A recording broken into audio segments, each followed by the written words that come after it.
Il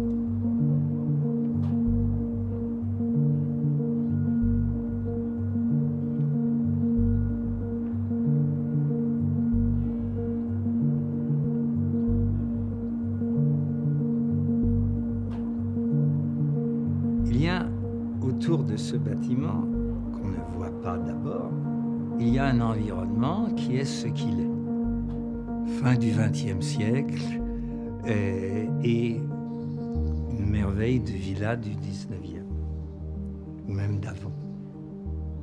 Il y a un parc, pas très grand. Et tout à coup, dans ce parc, il y a une sorte de fissure, d'entrée de caverne, qui est inattendue.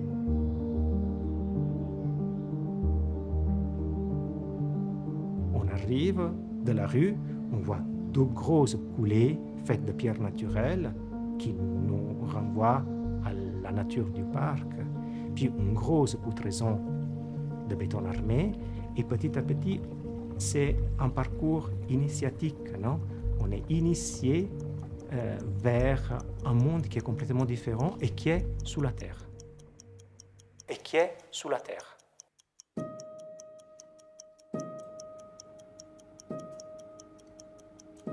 Pouvoir mettre le visiteur dans l'ambiance de la mesure du temps.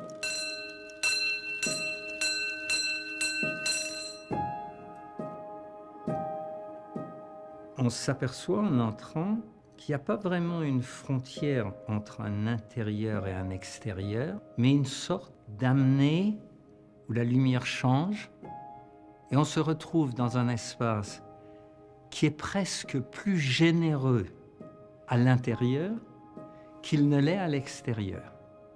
Et c'est une des extraordinaires découvertes de ce mystère de l'entrée et de la cathédrale qu'on trouve à l'intérieur. Mais pas une cathédrale haute en verticale, mais extraordinairement étendue à l'horizontale.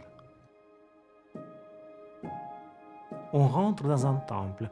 Ça peut nous rappeler aussi l'entrée dans les temples d'Abu Simbel dans l'ancienne Égypte. Donc on rentre dans la roche en Égypte, on rentre dans la terre du parc urbain à la Chaux-de-Fonds.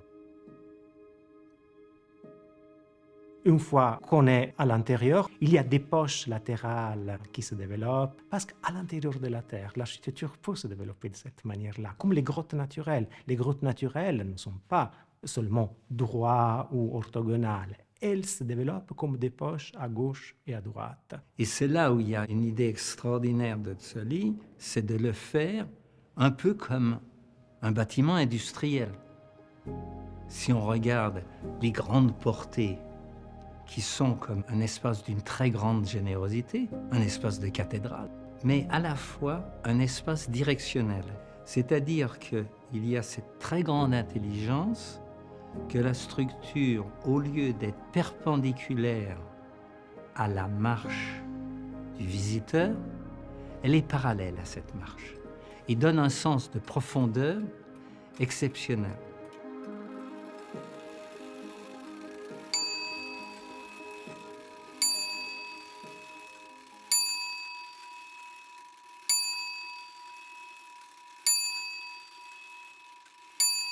Dans les premières photos que j'ai vues du musée de l'horlogerie, j'ai d'abord pensé au Goetheanum, c'est-à-dire quelque chose qui cherchait à travailler de manière expressionniste sur le béton lui-même. Le béton est le matériau principal probablement de l'émiage.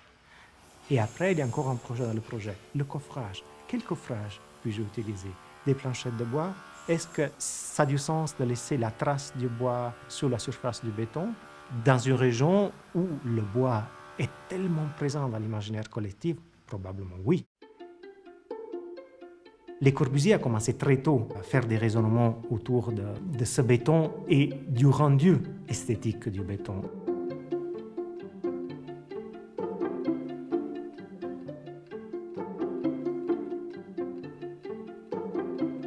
Parfois, à propos de l'architecture de Tzoli, on a mentionné le nom Le Corbusier.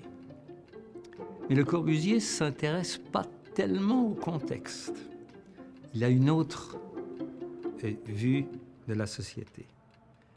Or, qu'est-ce qu'on découvre avec le bâtiment de Soli? Une extraordinaire manière de réconcilier l'irréconciliable. D'une part, le béton brut, le poids, la force, la lourdeur, si l'on veut, la rudesse du béton. Deuxièmement, une extraordinaire manière d'inventer un rapport au paysage d'un parc assez, comment dire, surprenant, puisqu'on est en sous-sol, il creuse sous le parc. Et la troisième raison, la délicatesse des pièces qui sont exposées. Donc cette trilogie est brutalité, nature et délicatesse technique de l'horlogerie. C'est extraordinaire et je dirais même surréaliste.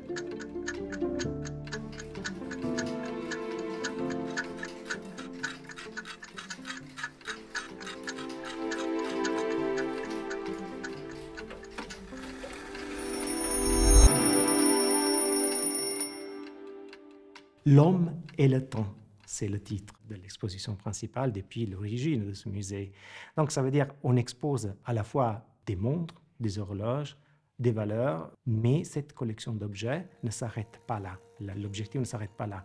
On veut pousser le visiteur à réfléchir sur la relation entre l'homme et le temps. Et le temps, ce n'est pas quelque chose de saisissable, ce n'est pas quelque chose de matériel, il est abstrait. Et donc ça, c'est un défi extrêmement complexe qui se fait à travers l'architecture, à travers les espaces, à travers les parcours. Donc ça, c'est particulièrement bien réussi dans l'architecture du Musée international de l'horlogerie. Le contenu n'est pas indépendant de l'architecture, il fait partie d'un dialogue avec lui.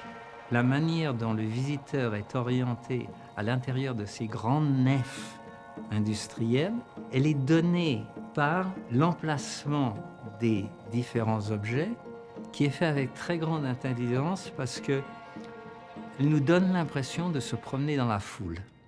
Et la foule n'est pas nécessairement des gens, ce sont du contenu des objets. Ce qui fait que le lieu est d'une très grande richesse, même si on est seul. On a l'impression d'être en compagnie de beaucoup de personnages. Et chacun de ces personnages sont en réalité un fragment de l'histoire de l'horlogerie.